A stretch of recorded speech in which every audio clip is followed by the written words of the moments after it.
So we got the WWE draft is this week, and apparently NXT talent will be involved. Yes. I posted that on Twitter.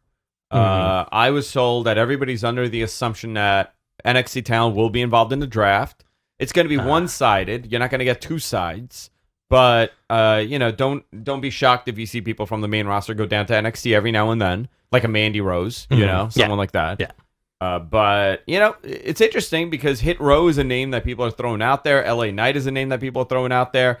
I think you still need these guys on NXT. Yeah. Considering they're taking a different turn right now. The Hit Row thing I find interesting. I feel like they're going to be the face of NXT for a while. Yeah. Hit Row? They should be. They're good. Yeah, they're Cameron great. Grimes is another one people are saying call up, but I think you should stay down there. You need talent down there, guys. You need something. Wouldn't it go against the mandate of nobody small and no indie guys if they brought up everybody that you mentioned, like LA Knight on the main roster and Cameron Grimes? These aren't like, I hate to say it, but like, we got inundated with that mandate of like, we need bigs, we need big dudes again. Well, they're not. I think they're going to focus heavily on athletes, but that doesn't mean they're not going to have some of these indie guys there. And everybody that I spoke to, they're like, yeah, the reporting, it's pretty inaccurate because we've never said we're not doing independent wrestlers. If there's a guy out there that's fantastic, I mean, this is literally a quote from somebody there. If there's a guy out there and he's fantastic and we could grab him, we're going to grab him. But we're not. Their focus is not going to be the indies. Right. It's not going to be going to England to find, a untapped indie talent or going to, PWG and sitting there. Right, which I feel like that was such a beautiful part of the NXT process was William Regal friggin' traveling the world to find these guys. I do think one hopeful that we always mention on the show, Jacob Fatu.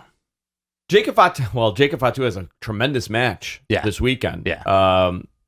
Where it's a two champions facing off against Hammerstone. I think that's fantastic. But I think he definitely will have a place. I think a guy like Hammerstone. Yeah. I mean, you wouldn't want to grab that guy.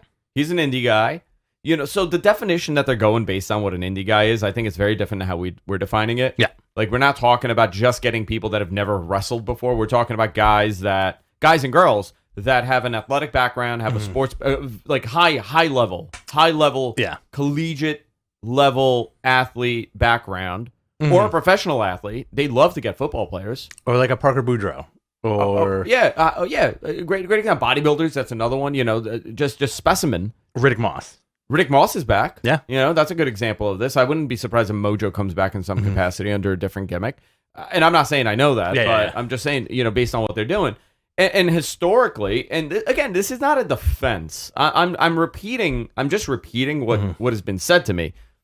And a defense for their screening. When did they historically, in the history of this company, all their top acts, their successful acts, they didn't go and get indie guys ever.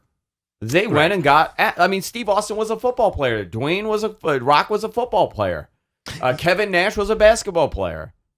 Yeah, like that, the sports transition thing I find very interesting. And it's still like that. But like, I think with The Rock, like, that was his life, right? With Austin, he always wanted to be a wrestler, right? Okay.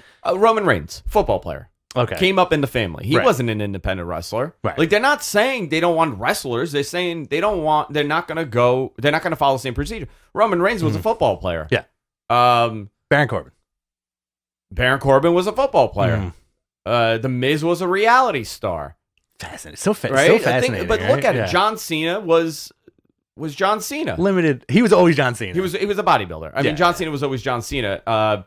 Bobby Lashley, he's made of rocks. Yeah.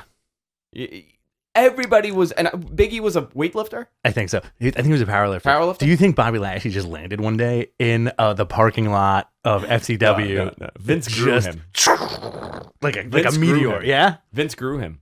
He planted a seed, like Muda, like that Muda, like that Muda movie. Yeah, like that weirdo. Biggie was a college football player. So look, if you look at it that way. Is it bad? Like how bad is what I'm saying to you? It's not that bad when it's presented in that way. Listen, I do corporate double talk all freaking day long. I get what they like. I do it and I hear it and I can read through it. And this is their approach right now is in the history of this company. Where is the success with independent wrestlers versus getting Specimen? Absolutely. I agree with that 100%. I think the other argument is it protects them because if they get Specimen, those guys don't want to go anywhere else. Those guys don't know to go anywhere else. Bingo. Right. Thanks for checking out this clip. For more, be sure to like and subscribe. In addition to this channel, the Mat Men Podcast is available wherever you get your podcasts, and it's also available on F4WOnline.com as part of the Wrestling Observer Network.